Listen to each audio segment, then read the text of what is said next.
Se força de vontade funcionasse, você não estaria lutando contra a compulsão alimentar até hoje. Olá, eu sou Morena Alemã e fui liberta da compulsão alimentar através do Espírito Santo. E se você caiu aqui de paraquedas, já fica aqui comigo, Bela, porque o que a gente vai conversar hoje não é confortável, mas é profundamente libertador. Existe um esgotamento silencioso que acompanha quem vive em guerra com a comida. Ele não faz barulho, mas corrói por dentro. Não aparece só no espelho ou na balança. Ele se manifesta no pensamento que nunca descansa, na vigilância constante, na sensação de que a mente está sempre ocupada tentando se controlar. Você acorda decidida, passa o dia inteiro se policiando, calculando, resistindo, mas quando a noite chega, parece que algo muda de lugar, como se outra parte assumisse o controle. A comida entra aqui quase como um desligamento emocional.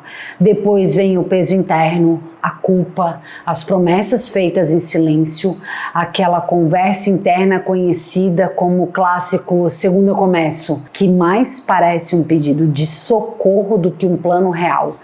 Esse ciclo não acontece porque você é fraca, Bela, fica tranquila. Ele acontece porque você foi treinada ao longo da vida a viver dentro de um sistema que nunca teve poder para te transformar de verdade. Um sistema que exige controle externo sem tocar na raiz interna. Um sistema que cobra comportamento enquanto ignora o coração. E aqui a gente precisa falar com honestidade sobre o comportamento humano. O cérebro não responde a discursos motivacionais de forma como a gente gostaria. Ele responde a sistemas. Ele aprende por repetição, por recompensa e também por ameaça. Ele se molda a partir daquilo que é constantemente exigido e forçado. Durante anos, talvez décadas, você tentou mudar sua relação com a comida usando exatamente o mesmo modelo que moldou o povo de Israel na antiga aliança. Olha só que interessante. Regras externas tentando conter um caos interno que nunca foi tratado na origem. A lei tinha mandamentos claros, a dieta também costuma ter. A lei vinha acompanhada de punições e consequências. A dieta carrega culpa, autocobrança e sensação de fracasso. A lei exigia perfeição. A dieta costuma exigir o mesmo nível irreal de desempenho. E nenhuma dessas estruturas tem o poder para transformar o coração do homem.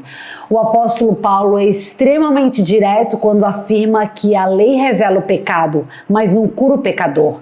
Ela mostra o erro, aponta a falha, escancara a incapacidade, mas não oferece força para mudar. Do ponto de vista neurológico, isso é impressionantemente coerente. Olha só, regras ativam o córtex pré-frontal, a área do cérebro é responsável por decisão, planejamento, controle e inibição de impulsos. Essa região é essencial, mas ela tem limites claros. O pré-frontal não foi projetado para sustentar a vigilância constante ao longo do dia, muito menos por anos seguidos. Ele se esgota. Enquanto você tenta se manter firme no controle racional, o sistema límbico permanece atento. Ele é emocional, rápido, automático. Ele armazena memórias, associações afetivas, dores antigas, experiências de rejeição, frustrações e mecanismos de sobrevivência aprendidos ao longo da vida.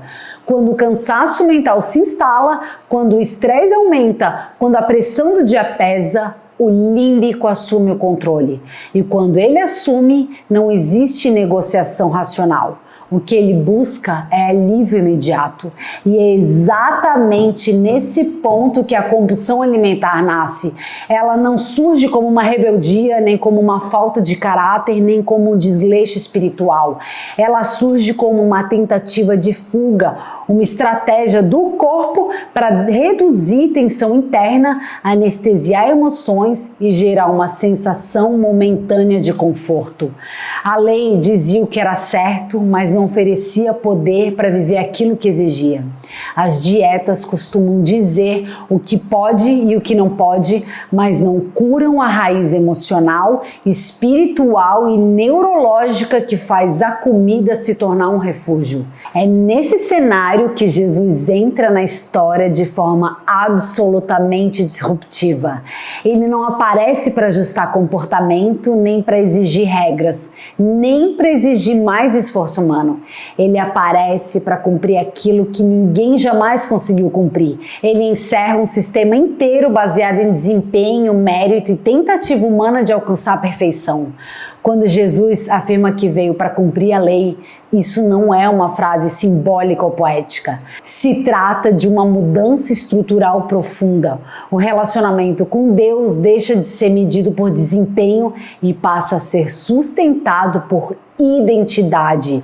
A justiça deixa de ser algo a ser alcançado e passa a ser algo recebido. Isso altera completamente a forma como o ser humano se posiciona internamente. E aqui, Bela, algo muito importante acontece no cérebro.